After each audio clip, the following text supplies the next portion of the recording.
আসসালামু আলাইকুম রহমতুল্লাহ। আশা করি সবাই ভালো আছো। তো লাস্ট ক্লাসে আমরা 86 পেজটা দেখেছিলাম। তো আজকে আমরা 87 পেজ থেকে আলোচনা করব। তো 87 পেজে তোমার প্রথমে দেখতে পাচ্ছ যে মিশ্র অনুপাত।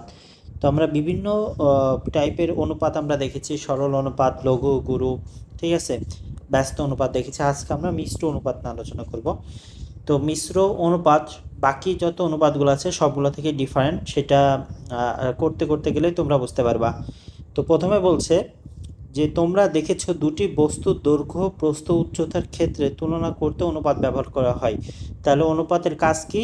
অনুপাত হচ্ছে দুটি বস্তুর মধ্যে দৈর্ঘ্য প্রস্থ উচ্চতার, কি বললাম, দুটি বস্তুর দৈর্ঘ্য প্রস্থ ও উচ্চতা তুলনা করার জন্য মূলত অনুপাতটা ব্যবহার করা হয়ে থাকে।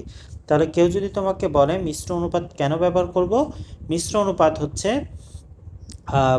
শুধু অনুপাত হচ্ছে আমরা সাধারণত দৈর্ঘ্য প্রস্থ উচ্চতার তুলনা করার জন্য, দুটি বস্তুর দৈর্ঘ্য প্রস্থ উচ্চতা তুলনা করার জন্য ব্যবহার করে থাকি। এখন নিচের জমি দুটির মধ্যে তুলনা করার চেষ্টা করো।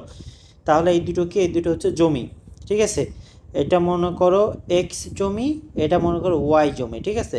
তো এক্স জমি আর ওয়াই জমি, এই দুটো জমির মধ্যে তুলনা করতে বলছে। তো দেখো লম্বা কি, নিচের যেই 1.5, একে বলা হচ্ছে কি? একে বলা হচ্ছে তোমার প্রস্থ। আর উপরের যেটা আছে কারা দেখতে পাচ্ছ, এটাকে কি বলা হচ্ছে? এটাকে বলা হচ্ছে লম্ব। তো এখানে দেখো যে জমি দুটির দৈর্ঘ্য একই, মানে এখানেও 2 মিটার, এখানেও 2 মিটার। তাহলে এই দৈর্ঘ্যটা কি? দৈর্ঘ্য, এটা হচ্ছে দৈর্ঘ্য। আবার এটা কি? এটা হচ্ছে দৈর্ঘ্য। তো এখানে বলতেছে জমি দুটির দৈর্ঘ্য এক, এটা ঠিক, কিন্তু তাদের প্রস্থের অনুপাত হচ্ছে 1.5/1। তাদের প্রস্থ হচ্ছে প্রথমটার কি, এক্সের হচ্ছে 1.5 এবং ওয়াই জমিটির প্রস্থ হচ্ছে 1। তাহলে এই দুটোর অনুপাত যদি আমরা লিখতে যাই তাহলে সরাসরি এইভাবে লিখতে পারি, কিন্তু আমরা জানি এরকম অনুপাতের যদি আমরা ভগ্নাংশ আকারে লিখতে যাই তাহলে আমাদের প্রথমটা হবে উপরে লব আকারে আর নিচেরটা হবে, পরেরটা হবে কি, হর। বুঝতে পারছো? তো এইটাই আগে দিছে 1.5/1 অথবা 1.5:1। আচ্ছা, এবার পরের লাইনে বলছে জমির ক্ষেত্রফলের অনুপাত কিন্তু, তাহলে জমির ক্ষেত্রফল আমরা উপরে বের করলাম কি, উপরে আমরা বের করলাম হচ্ছে প্রস্থের অনুপাত। এবার আমাদের কি বলছে? জমির ক্ষেত্রফলের অনুপাত। তো ক্ষেত্রফলের সূত্র কি আমাদের কি মনে আছে? ক্ষেত্রফলের সূত্র হচ্ছে দৈর্ঘ্য গুণ প্রস্থ। এটা হচ্ছে ক্ষেত্রফলের সূত্র।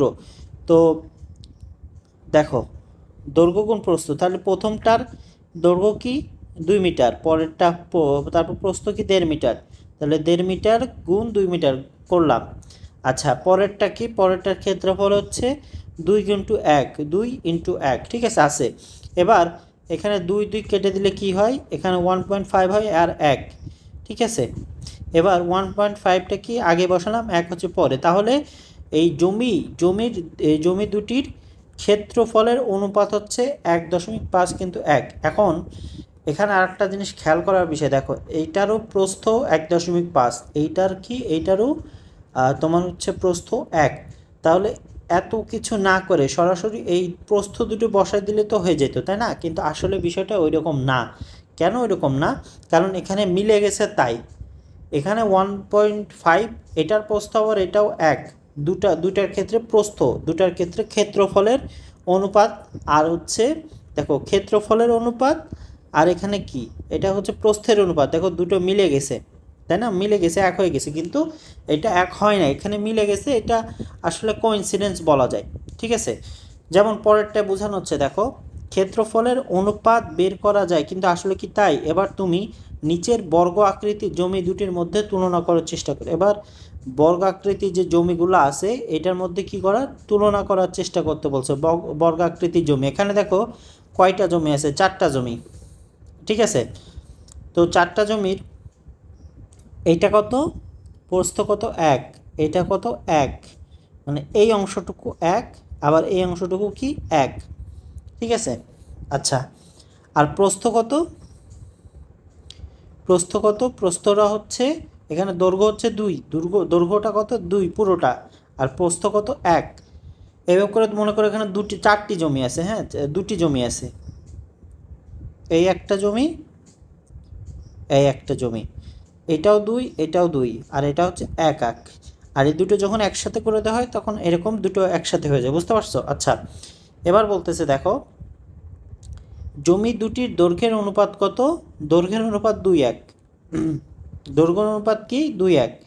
আচ্ছা, আমরা এই অনুপাতের কথা চিন্তা করি তাহলে মনে করতে পারি দ্বিতীয় বর্গক্ষেত্রে প্রথম বর্গ ক্ষেত্রে হচ্ছে 2 গুণ।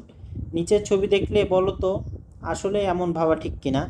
এখন তো দুটি বর্গের দৈর্ঘ্য ও প্রস্থ উভয়ই ভিন্ন, তাই এক্ষেত্রে দৈর্ঘ্য ও প্রস্থ উভয় অনুপাত দিয়ে গুণ করলে ঠিকঠাক পাবা। এখন দেখো জমির দৈর্ঘ্যের অনুপাত, দৈর্ঘ্যের অনুপাত কি, দৈর্ঘ্যের অনুপাতে 2:1, প্রস্থের অনুপাত কি 2:1, 2/1। আচ্ছা, এবার এই দুটো কি করতে হবে, গুণ করতে হবে। এইটাই যে পাইলাম আর এইটা, এই দুটো গুণ করে ফেলতে হবে, যে গুণ করা হয়েছে, হ্যাঁ গুণ করলে কি হচ্ছে 2 2 4 হচ্ছে, আর নিচে 1 1, তাহলে 4/1। এটা কি, এটা আমাদের নতুন অনুপাত পাইলাম, ঠিক আছে, নতুন কি ক্ষেত্রফলের অনুপাত পাইলাম এটা। আচ্ছা, এবার দেখো তাহলে দেখা যাচ্ছে শুধু দৈর্ঘ্য ও প্রস্থ দিয়ে তুলনা করলে চলবে না, দৈর্ঘ্য ও প্রস্থ উভয়ের অনুপাত দিয়ে গুণ করলে জমির আকারে সঠিক অনুপাত পাওয়া যাবে। তাহলে আমাদের জমির সঠিক অনুপাত পাওয়ার মাধ্যমটা কি, সঠিক অনুপাত পাওয়ার মাধ্যম হচ্ছে দৈর্ঘ্য প্রস্থ অনুপাত বের করতে হবে, তাহলেই জমির সঠিক অনুপাত পাওয়া যাবে। তাহলে দৈর্ঘ্য প্রস্থ দুটোরই তুলনা করতে হবে, না করলে কিন্তু আমরা জমির সঠিক অনুপাত পাবো না। তো এই রকম যে হচ্ছে বের করলাম, হ্যাঁ দৈর্ঘ্যের অনুপাত বের করলাম, প্রস্থের অনুপাত বের করলাম, এই যে দৈর্ঘ্যের অনুপাত প্রস্থের অনুপাত বের করলাম, এই দৈর্ঘ্য এইরকম বের করে এখানে দেখো 2 এর সাথে 2 গুণ হয়েছে, 1 এর সাথে 1, অর্থাৎ এখানে যদি খেয়াল করো তাহলে এখানে দুটি অনুপাত আছে, তাই না, দুটি অনুপাত আছে, 2:1, 2:1। এখানে দেখো 2 2 এর সাথে গুণ হচ্ছে, 1 1 এর সাথে গুণ হচ্ছে, 2 2 এর সাথে গুণ হয়েছে 4, 1 1 এর সাথে গুণ হয়েছে 1, ঠিক আছে। এটাকে বলা হচ্ছে মিশ্র অনুপাত। মানে এই দুটি রাশির দেখো এই দুটি রাশির হচ্ছে পূর্ব রাশি কি, এই দুটি রাশির হচ্ছে পূর্ব রাশি হচ্ছে 2 আর 2, আর উত্তর রাশি কি, উত্তর রাশি হচ্ছে 1 ও 1। তাহলে এই 2 আর 2 আর 1 1, তার মানে পূর্ব রাশি অনেকগুলা অনুপাতের পূর্ব রাশিগুলো গুণ করা এবং উত্তর রাশিগুলো গুণ করার ফলে যে উত্তরটা পাওয়া যায় তাকে আমরা মিশ্র রাশি বলি, মিশ্র অনুপাত বলি। আচ্ছা, ক্লিয়ার না হলে আরেকবার বলি, হ্যাঁ কোনো অনুপাদ্বয়ের অনেকগুলা অনুপাদ্বয়ের এক বা একাধিক অনুপাতের পূর্ব রাশিগুলা একসাথে গুণ করা এবং উত্তর রাশিগুলো একসাথে গুণ করে যে নতুন অনুপাতটা পাই আমরা, তাকে আমরা বলতেছি কি মিশ্র অনুপাত, ঠিক আছে। এবার এখানে দেখতে পাচ্ছ যে আমরা যে উপরে করে আসলাম এই ম্যাথটা, ওইটা করতে বলছে যে উপরের পদ্ধতিতে দৈর্ঘ্য প্রস্থের অনুপাত ব্যবহার করে নিচের জমির ক্ষেত্রফল তুলনা করো। তার মানে আমাদের দৈর্ঘ্যের তুলনা করতে হবে, দৈর্ঘ্য কত, দেখো এখানে আমরা মুখেই করে ফেলবো। দেখো দৈর্ঘ্যের তুলনা করতে বলছে, দৈর্ঘ্যের কি করতে বলছে, অনুপাত বের করতে বলছে। তাহলে প্রথমটার দৈর্ঘ্য কত 2, দ্বিতীয়টার দৈর্ঘ্য কত হচ্ছে 1, তাহলে হচ্ছে আমরা যদি এখানে লিখি দৈর্ঘ্য, তাহলে কত হইল, প্রথমটা 2, পরেরটা কত 1, বের করছি। তো এটাকে আমরা কিভাবে লিখতে পারি, বা 2 এভাবে লিখতে পারলাম, ঠিক আছে। পরেরটা দেখি প্রস্থ কি, প্রস্থ হচ্ছে এখানে কত 0.5, প্রথমটা কত 1.5, তো 1.5 দিলাম, অনুপাত 0.5। এবার আমরা যদি হচ্ছে এটারই করি তাহলে দেখো 1.5 ডিভাইডেড বাই 5, ঠিক আছে, এরকম আসছে দুইটা। এবার দেখো আমাদের কি বলছে ক্ষেত্রফল, তাহলে আমরা এখানে দৈর্ঘ্যও বের করলাম প্রস্থও বের করলাম, তাহলে আমাদের ক্ষেত্রফল করতে হবে। ক্ষেত্রফলের ক্ষেত্রে দেখো 2 1 প্রথমটা নিলাম 2 1 পরেরটা কত 1.5 গুণ 5 1.5 ডিভাইডেড বাই 5। এখন দেখো এখানে 5 যদি তুমি কি করো 1.5 কে ভাগ করো তাহলে কত হয় 3 হয়। তাহলে 3 দুগুণে 6 উপরে কত 3 দুগুণে 6 5 কে যদি 1.5 কে ভাগ করো তাহলে হয় 3 আর উপরে কত হয় এখানে কত হয় হচ্ছে তোমার 2 তাহলে 3 দুগুণে 6 অনুপাত 1। এটা উত্তর হচ্ছে না। এটা কত হলো এটা হচ্ছে যে তুলনা ক্ষেত্রফল তুলনা করে অনুপাত। প্রথমে আমরা দৈর্ঘ্য বের করছি যে দৈর্ঘ্য বের করতে বলছে দৈর্ঘ্য করছি, তারপর প্রস্থের অনুপাত বের করছি প্রস্থের অনুপাত বের করলাম, তারপরে জমি দুটোর আকার বা ক্ষেত্রফলের তুলনা। তাহলে এই যে দুটো আমরা কি করলাম এই যে দুটো দৈর্ঘ্য আর প্রস্থ গুণ করে দিলাম, গুণ করে এবার কাটাকাটি করে প্রথমটা হচ্ছে 6 পরের প্রথমটা হচ্ছে 6 তারপর অনুপাত 1 হচ্ছে এইভাবে। এখন আমরা মেইন অঙ্কে চলে যাই দেখি এটা মিলতেছে কিনা আমাদের। এই যে দেখো জমি দুটি দৈর্ঘ্যের অনুপাত কত এই যে যেটা আমরা বের করেছিলাম, প্রস্থের অনুপাত কত এই যে যেটা আমরা বের করেছিলাম। দেখো এখানে সরাসরি গুণ করে দিছে, হ্যাঁ এখানে এখানে কি করছে দশমিকটা তুলে ফেলছে যার কারণে 3 হয়েছে 1 হয়েছে, কিন্তু আমরা ওখানে দশমিক তুলিনি, আমরা সরাসরি কি করছি এখানে এই লাইনের পর সরাসরি আমরা কি করছি 1 পয়েন্ট আমরা এইভাবে বসাইছি, তাই তো আমরা কিন্তু এইভাবে বসাইছি যে 1.5 অনুপাত দশমিক 5, ঠিক আছে এইভাবে বসাইছি। কিন্তু এই যে এই লাইনের পরে এইভাবে আমরা কিন্তু এইগুলা করি নাই, এটা না করলেও সমস্যা নেই এভাবে করতে পারো, এটা অনুপাত তুলে দেওয়া সিস্টেম। আচ্ছা এবার আমরা কি করেছি দেখো এইটা এই যে আমরা ওখানে যে করছিলাম 2/1 গুণ 1/2/5 এটা গুণ করছে, গুণ করার পরে এই যে উত্তর দেখো মিলছে কিনা। তাহলে আমাদের কিন্তু এটা উত্তর মিলে গেছে। অতএব প্রথম জমির আকার বা ক্ষেত্রফল দ্বিতীয় জমিটির আকার বা ক্ষেত্রফলের তুলনায় 6 গুণ। বুঝতে পারছো? তো এখানে আমাদের মোটামুটি এই পর্যন্ত হয়ে গেছে। এবার দেখি আচ্ছা সরাসরি ক্ষেত্রফল নির্ণয় করে তারপর অনুপাত নির্ণয় করলে তো হয়, তাহলে আলাদা করে দৈর্ঘ্য প্রস্থের অনুপাত তো প্রয়োজন হয় না। ব্যাপারটা হলো উপরে উদাহরণগুলো দৈর্ঘ্য প্রস্থের মান সরাসরি দেওয়া আছে, কাজে আলাদা করে ক্ষেত্রফল নির্ণয় করা সম্ভব। যদি শুধুমাত্র দুটি আয়তক্ষেত্রের দৈর্ঘ্য প্রস্থের অনুপাত দেওয়া হতো তাহলে কিন্তু ক্ষেত্রফল নির্ণয় করা সম্ভব হতো না, তখন অনুপাতের ধারণা কাজে লাগিয়ে সহজেই তুমি তুলনা করতে পারবে। নিচের সমস্যাটি তেমনই একটি সমস্যা, তোমরা যা শিখলে সেটা কাজে লাগিয়ে সমাধান করো। অর্থাৎ বলতেছে এই যে এখানে যেমন সরাসরি সংখ্যা দেওয়া আছে যার কারণে আমরা পাইছি, বাট এখানে যদি আয়তক্ষেত্রর হচ্ছে তোমার প্রস্থের অনুপাত দেওয়া হতো তাহলে কিন্তু আমাদের বের করতে সমস্যা হতো। আচ্ছা এবার দুটি আয়তাকৃতি মাঠের দৈর্ঘ্য অনুপাত হচ্ছে 4:3, প্রস্থের হচ্ছে 6:1, ক্ষেত্রফল বের করলে কি হবে তাহলে খুবই সোজা 4/3 গুণ 6/1। এবার 4 ছক কত 4 ছক 24, নিচে হয় কত 3। এবার 3 24কে দিলে কাটলে কত হয় এখানে 1 হচ্ছে আর এখানে কত 8, তাহলে উত্তর কত হচ্ছে 8:1। বুঝতে পারছো? প্রথমে আমরা দৈর্ঘ্য আর প্রস্থ বের করে নিতে হবে, কিন্তু এখানে দৈর্ঘ্য পর প্রস্থ যেহেতু বের করা আছেই তাহলে আমরা এরকম সরাসরি গুণ করে দিব, করে যেটা হবে সেটা আমরা কাটাকাটি করে যেভাবে বসাই দিব, ঠিক আছে। আবার দেখো এভাবে একাধিক সরল অনুপাতের পূর্ব রাশিগুলোর গুণফলকে এখানে আমাদের সংজ্ঞার কথা বলছে যে একাধিক সরল অনুপাতের পূর্ব রাশিগুলোর গুণফলকে পূর্ব রাশি এবং উত্তর রাশিগুলোর গুণফলকে উত্তর রাশি ধরে প্রাপ্ত অনুপাতকে মিশ্র অনুপাত বলে। এই যে এটা ইম্পর্টেন্ট। আমরা এতক্ষণ যেটা করছিলাম এই যে এই পার্টটা ইম্পর্টেন্ট। কেন ইম্পর্টেন্ট? এই পার্টে হচ্ছে কি আছে মিশ্র রাশির, এটা হচ্ছে মিশ্র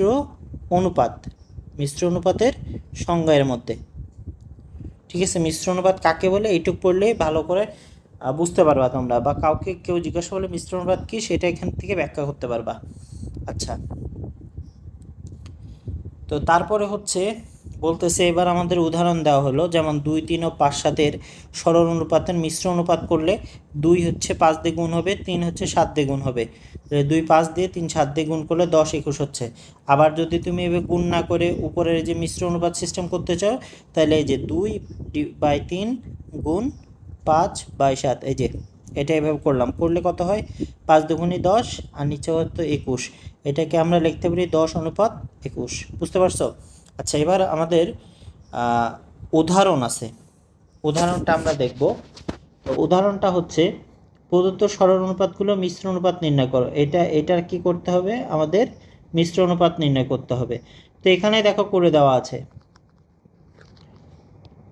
সেটা হচ্ছে 5 হচ্ছে 4 দিয়ে গুণ করবো। এই তিনটার হচ্ছে আগে তিনটার হচ্ছে আমাদের পূর্ব রাশি আমরা বের করবো। এই তিনটার কি পূর্ব রাশি আমাদের এই সংজ্ঞার মধ্যে আছে যে পূর্ব রাশিগুলো গুণ করতে হবে। তাহলে পূর্ব রাশি কোনটা? 5, এটার কত হচ্ছে 4, এটার হচ্ছে 3। তাহলে পূর্ব রাশি হচ্ছে 5 গুণ 4 গুণ 3, এগুলা যোগ গুণ করব। তাহলে 4 5 কত, 20, 20, তাহলে 60 হচ্ছে এখানে। আর উত্তর রাশিগুলো দেখি, উত্তর রাশি হচ্ছে উত্তর, শুধু উত্তর লিখলাম, হ্যাঁ উত্তর রাশি। তাহলে উত্তর রাশিগুলো হচ্ছে কি কি, 7 9 2, 7 গুণ 9 গুণ 2। তাহলে করলে কত হচ্ছে এখানে, হচ্ছে দেখো এটা গুণ করলে হচ্ছে 126। তাহলে আমাদের এখানে আমাদের কত ছিল, এখানে আমাদের হচ্ছে এই যে উত্তর রাশি, পূর্ব রাশি কত, পূর্ব রাশি হচ্ছে 60 অনুপাত উত্তর রাশি কত 126, 26 বসাই দিলাম। এবার এই দুটো কাটাকাটি করলে কত হয় দেখো, এখানে হচ্ছে 10, এখানে হচ্ছে তোমার 21। তাহলে 10 অনুপাত 21, এটা আমরা নতুন করে পেলাম। বুঝতে পারছো? তো এটা কেন পূর্ব রাশিগুলো গুণ করলাম উত্তর রাশি, যে নিয়মেই বলে দিছে যে সকল সরল অনুপাতের পূর্ব রাশিগুলো গুণফল পূর্ব রাশিতে বসবে, উত্তর রাশিগুলোর গুণফল উত্তর রাশিতে ধরে প্রাপ্ত অনুপাতকে মিশ্র অনুপাত বলে। তার মানে পূর্ব রাশি যতগুলো ছিল এর মধ্যে সেগুলো আমরা গুণ করলাম, উত্তর রাশিগুলো গুণ করলাম, করে হচ্ছে পূর্ব রাশি পূর্বতে বসবে, যে পূর্ব রাশিগুলো গুণফল পূর্ব রাশি হবে। 60 বসালাম, এটা পূর্ব রাশি। উত্তর রাশিগুলোও হচ্ছে ধরে উত্তর রাশি ধরতে হবে, তো উত্তর রাশি ধরলাম 126। এবার ধরার পর কাটাকাটি করলে 10-এর 21 হচ্ছে, হ্যাঁ। তো এই যে এখানেও কিন্তু সেম, দেখো একই জিনিস করছে, ঠিক আছে। এবার আমাদের এই তিনটা ম্যাথ করতে হবে, এই দুটোর হচ্ছে অনুপাতদ্বয়ের মিশ্র অনুপাত বের করতে হবে। আচ্ছা, তারপরে হচ্ছে তোমার এখানে বলতেছে যে হচ্ছে নিচের সরল অনুপাতগুলিকে মিশ্র অনুপাতে প্রকাশ করো, এই দুটোও করতে হবে। তারপরে ত্রিমাত্রিক বস্তুর ক্ষেত্রে তুলনা করার সময় দৈর্ঘ্য, বস্তু, উচ্চতা তিনটি বিবেচনা করতে হবে। আয়তনের মাধ্যমে ত্রিমাত্রিক বস্তুর তুলনা সুবিধাজনক, আয়তনের মাধ্যমে। আচ্ছা, এরপর এভাবে ভেবে দেখো তো, আয়তন নির্ণয় না করে অন্য কোনো উপায়ে নিচের ছবিটি আয়তাকৃতি ঘনবস্তু দুটির আয়তনের অনুপাত নির্ণয় করতে পারো কিনা। আচ্ছা, তো সরাসরি আমরা অঙ্কে চলে যাই, কেমন? তো এখানে অঙ্কে দেখতে পাচ্ছ যে প্রথম যেটা ছিল, যেটা আমাদের বলছিল 2 আর 3, 3 4-এর হচ্ছে মিশ্র অনুপাত। তো পূর্ব রাশিগুলো কত, 2 আর 3, 2 3 গুণ করলাম, এই যে পূর্ব রাশিগুলোর গুণফল উত্তর রাশিগুলোর গুণফল। উত্তর রাশি কত, 3 আর 4, 3 আর 4, তাহলে 3 আর 4 গুণ করলে কত হয় 12। এবার মিশ্র অনুপাত কি, এই যে 6 হচ্ছে, এটা পূর্ব রাশি, পূর্ব রাশিতে 6 দিলাম, উত্তর রাশিতে 12 দিলাম। এবার কাটাকাটি করলে কত হয় 1 আর 2। বুঝতে পারছো? এবার 2-এর কথা বলছিল কি, এই তিনটাকে হচ্ছে, এই তিনটাকে কি করতে হবে, তোমার মিশ্র অনুপাত করতে হবে। তো তিনটার হচ্ছে আমরা পূর্ব রাশিগুলো বের করি, এটার 3, এটার 5, এটার 7, মানে প্রথমটা। তাহলে 3 5 7 গুণ করলে 105 হয়। পরেরগুলো হচ্ছে উত্তর রাশির গুণ হবে 5 7 9, 5 7 9, উত্তর রাশিগুলো গুণ করলাম 315। এবার মিশ্র অনুপাত, মিশ্র অনুপাতে হচ্ছে যে পূর্ব রাশি 105 আর উত্তর রাশিগত 315, এই যে এটা। এবার 105 আর 315 কাটাকাটি করলে হয় এখানে 1 3। বুঝতে পারছো? 105 দিয়ে যদি 315-কে ভাগ দাও তাহলে 3 বের হবে আর এখানে 1 হবে। আচ্ছা, এবার পরবর্তী যেটা আছে সেটা হচ্ছে তোমার কত নম্বর ম্যাথ দেখো, সেটা হচ্ছে খ নাম্বার। এখানেও সেম, 5 গুণ হবে, 7 গুণ হবে, 9 গুণ হবে। এই যে 5 7 9 গুণ করেছি। এবার 3 গুণ হবে, 5 গুণ হবে, 7 গুণ হবে, উত্তর রাশিগুলো যে 3 5 7 105। এবারে যে 315 আসছে আর 105 পরে, সেম আগের মতো নিয়মেই। এবার 3 নাম্বারটা দেখি, বলতেছে ঘনবস্তু দুটির মধ্যে অবস্থিত ক্ষুদ্রতম ঘনকের দৈর্ঘ্য হচ্ছে 1 একক। ঘনবস্তুর দৈর্ঘ্য হচ্ছে 3 একক, প্রস্থ 1 একক, প্রস্থ 1 একক, উচ্চতাও 1 একক। তাহলে দ্বিতীয় ঘনবস্তুর দৈর্ঘ্য হচ্ছে 2 একক, প্রস্থ 2 একক, উচ্চতাও 2 একক। ঘনবস্তুর দুইটির দৈর্ঘ্যের অনুপাত হচ্ছে 3:2। তাহলে প্রস্থের অনুপাত হচ্ছে 1:2, উচ্চতার অনুপাত হচ্ছে 1:2। তাহলে অনুপাত তিনটির পূর্ব রাশিগুলোর গুণফল কত হচ্ছে? 3, 1, 1। আর এটা উত্তর রাশিগুলোর গুণফল হচ্ছে কত? 2, 1, 1, 1। তিনটা 2। তাহলে উত্তরগুলো বের করলাম, পূর্বগুলো বের করলাম। ঘনবস্তুর দুইটির আয়তন হচ্ছে 3, 8। বুঝতে পারছো? তো এই পর্যন্তই মোটামুটি থাক। নেক্সট ক্লাসে হচ্ছে আমরা এই যে 89 পেজের এই যে অনুপাত ও শতকরা থেকে শুরু করবো ইনশাল্লাহ। হ্যাঁ, নেক্সট ক্লাসে এই টপিকটা কি নেক্সট ক্লাসে ডিসকাস করবো আমরা ইনশাল্লাহ। আনটিল দেন সবাই ভালো থেকো। আসসালামু আলাইকুম রহমতুল্লাহ।